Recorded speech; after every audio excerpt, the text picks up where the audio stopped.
Do a crimp here. This is a 4-gauge wire. Got my these are FTZ heavy duty lugs. I got some FTZ crimpers that I'm going to use.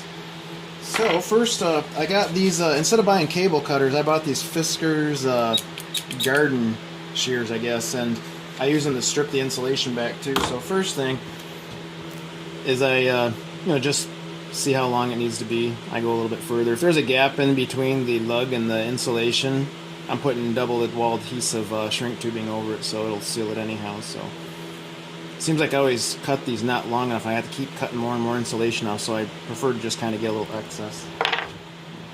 So then I just take this, you can cut it down a little bit, and you be careful enough you can strip the insulation without nicking your wires. And if you can see that, it just kind of went in there, and then you can just kind of do this and it'll break that insulation there for you and pull it off there.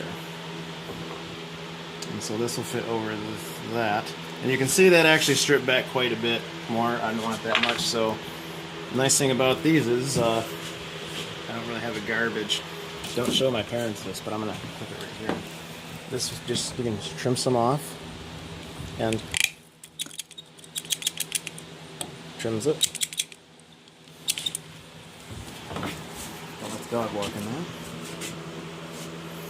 And that's better. Now what we're going to do, set this aside, get my crimpers. These crimpers have die settings on them. They got them for starter lugs, power lugs. I got the power lugs, 4-gauge power lug. I got to do die setting J and H. So we just come over to the die settings here. You look for J, it's right there. This crimper is really nice, by the way. It's like I paid like $165 through Bay Marine Supplies, I believe it was, out in Cali. And what is it, J and H, I believe. And then we'll snap into place like that.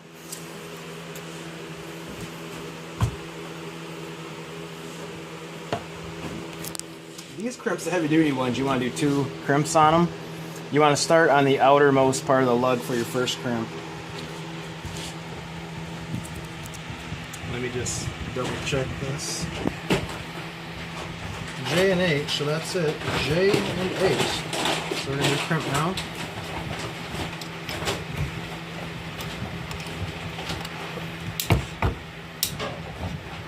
These are kind of hard to with 2 hands to work with. Put in there. These are the ratcheting crimps. I'm doing a quick video. You can watch too, Dan. That's right. You want to see it? Yeah, just Well, I can't wait. So we've got all the wire in there. I push it in.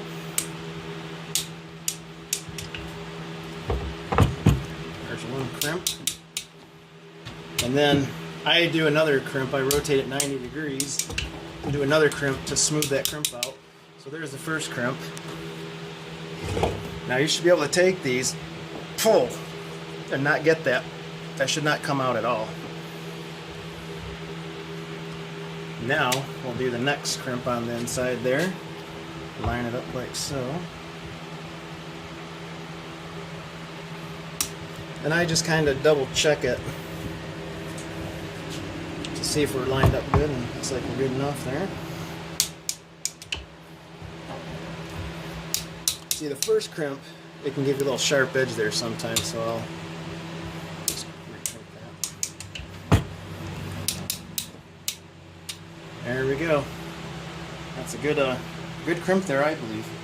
And the next step is to put my shrink tube on it, which we'll show you. All right.